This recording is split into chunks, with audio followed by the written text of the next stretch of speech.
I've been a long time outdoorsman, and so I remember my two parents stuffing my brother and I in a canoe on the Gunflint when we were age 7.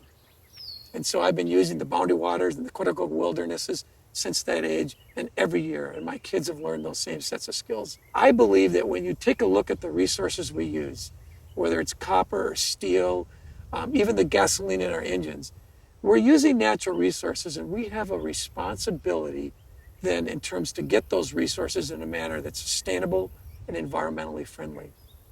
Too often the debate in America is people saying, we're worried about it, so do it somewhere else.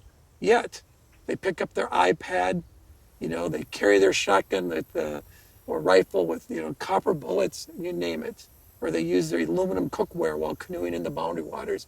But they don't want to address the fact that they use those resources and they must be obtained. So for me, coming back around and working to build an environmentally sound mind, it closes the loop.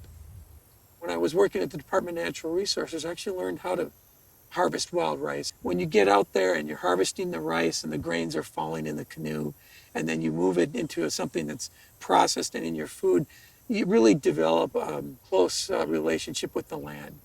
So in terms of PolyMet and meeting that wild rice standard, and in fact being the first mining company in Minnesota that will meet it, it's really important to me personally. And the way, of course, we're going to do it with the water treatment plant, we've tested, nearly 3 million gallons of water, and it works completely all the time. My transition moving from the regulatory into the private sector and finally for a mining company was about giving back. When I look at the iron industry, it supported my grandfather, my dad, myself, and countless others like it.